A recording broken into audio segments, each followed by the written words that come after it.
no restaurant and buy food. With all this COVID going around, you need to cook your own food. And today, I will show you how this red snapper was prepared in my kitchen. So keep viewing, and you will see step by step how this red snapper was prepared. Welcome back to the girl Andrea's Trini Show. And I know you viewers probably is wondering, where is Andrea? Where is Andrea? Where is this funny Andrea? Well, let me tell you something. I have been taking care of my business because ain't nobody could take care of my business for me. Nobody are doing it, so I have to do it for myself.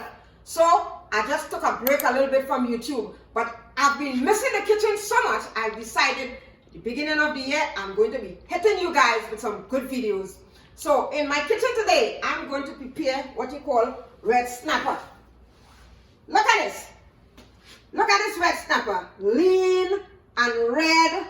This is loaded with vitamin A and omega-3. Look how pink and nice the inside is. If you want to know if a fish is a real good healthy fish, look at the gills. Look how pink and nice it is. This is what you call a healthy fish. So I'm going to fry this up for you and show you how I do my preparation. So see you again. So guys, this is the red snapper. And as I showed you before, this is how the whole red snapper look like. And I have sliced this. You can slice it any size you want. You know, edible size, biteable size. Look how pink and nice. You know this is healthy and nice. Look at it how nice it is. Firm and everything. So these are the slices and the head piece. A lot of people don't like to eat the fish head, but you see me, I love to eat the fish head. And if it's problem, my dog Tiger, he like a fish head too. He just like to bite the eye out. That dog just like to bite out the eye in the fish. So some people leave the whole entire fish head and fry it, but I like to slice it because all that fleshy meat inside there will be fried up. Okay, so being from the Caribbean, we Caribbean people don't play with our fish and our meat. We like to wash our stuff. So here I have a lemon. And I have this nice little lemon extractor that extracts the juice from the lemon. So I'm going to be extracting all the juice instead of squeezing my hand. You see, when you're going down in age, you can't hold up your hand, all them arthritis and stuff like that, stepping in, you're playing that. So what I could use. Look at that. I get all that nice lemon juice. So what you're going to do, you're going to add some cold water. You're going to run some cold water to this lemon juice. And you're going to wash your fish.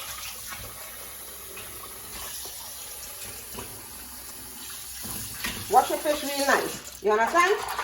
Take out all the freshness from the fish. That's the reason why you're washing this fish, you know. To take out all that freshness. So you wash it nice. All depends on how much fish. And this must be scaled. And the fins and stuff has been clipped. So it's a really nice healthy fish.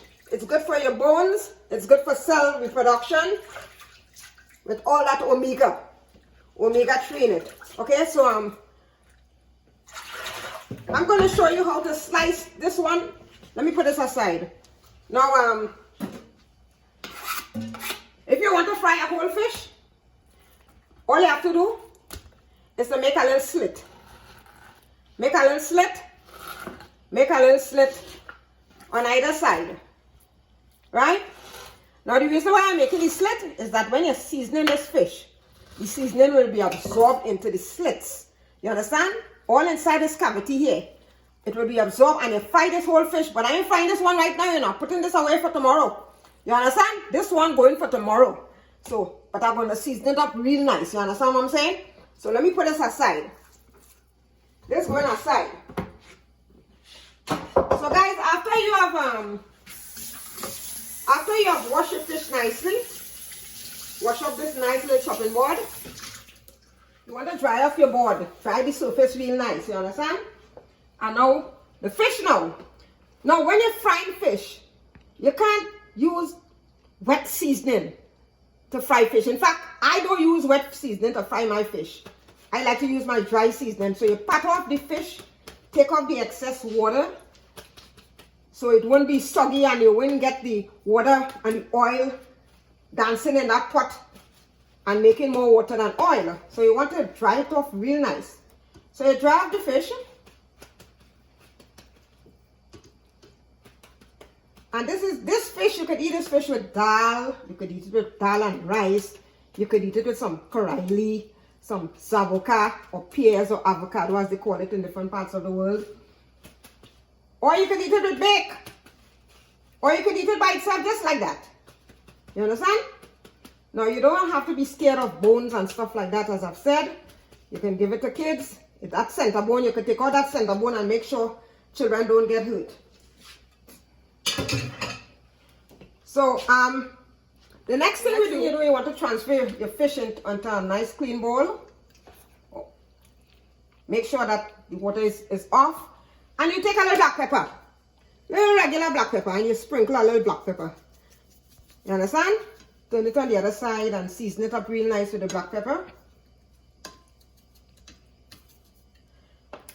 And I want to add also some garlic salt. This is flavoring it up really nice. And also some onion powder. Onion powder. And of course, you know, when I started my YouTube channel, this was one of my favorite, this Old Spice. It could season any kind of crab and fish and meat and anything like that. So you're going to take a little bit. Love that Old Bay seasoning. It is so tasty. Bring out all that taste into the food. It's alright. So now you sort of take your hand and play with it. Love it up a little bit. Because everything needs love. Even though a fish is going to be fried, it needs some love. You understand? So what I'm going to do now, I'm going to put it in some flour. Just make sure it's coated real nice with the flour. You coat it real nice. Even the head, you coat everything and you dust it out. My daughter loves fish. She just can't wait to eat this fish. But another good fish that I like is salmon. Salmon, oh my goodness. But this red snapper takes the cake. King of fish. Not too much of flour, eh, guys? Just a little bit of flour. And if you want, you can take this same flour. If you want to, like tomorrow, I'm going to fry the next piece. I don't like to waste stuff because I just don't like to waste stuff, you understand? So you can take this flour and put it in a Ziploc bag and put it in the refrigerator for another coating.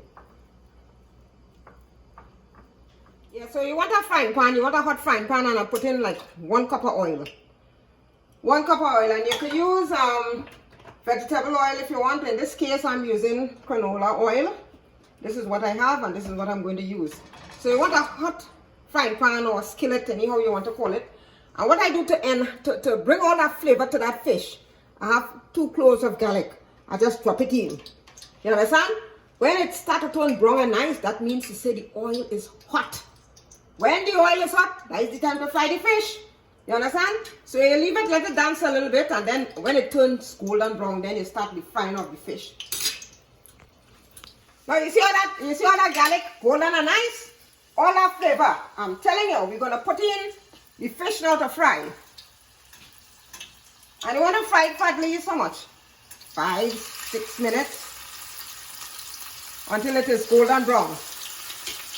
And leaving that garlic right inside there. The garlic bring up all the aroma to that fish. Wow, that smells so good. So good. You know, want them to stick together and you want to just like move the garlic around a little bit. You can bring it in the center like. Good job. And let it fry until it's golden brown, okay? Give it about 5-6 minutes and I'll be back. Okay, so after 5 minutes, you realize how the garlic still maintain its nice golden color. Look at that. Look at that. And we're going to flip the fish now. Be careful of the spills. And make sure you clean your oven while it's hot. But that's the best time to clean your stove is when it's hot. Look at that nice golden color this fish has. Oh my goodness, look. Fry to perfection. This is what you call fry to perfection. Wow. That smell is out of this world. So the other side will fry for the same time also because the temperature now has changed in the pot to suit the frying of the other side. It's not too hot. It's just going to fry the fish at the right color.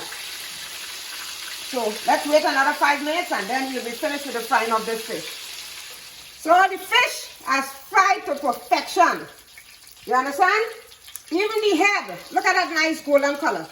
Look at that nice golden color. You could put this on a piece of bake, a piece of Johnny Bake. You understand? And throwing some hot sauce on it and you're good to go. So this is how the fish looks. And I have it on some absorbent paper. And this is the end product of my fish. I'm going to garnish it and show you how it looks like when it's finished and fully garnished.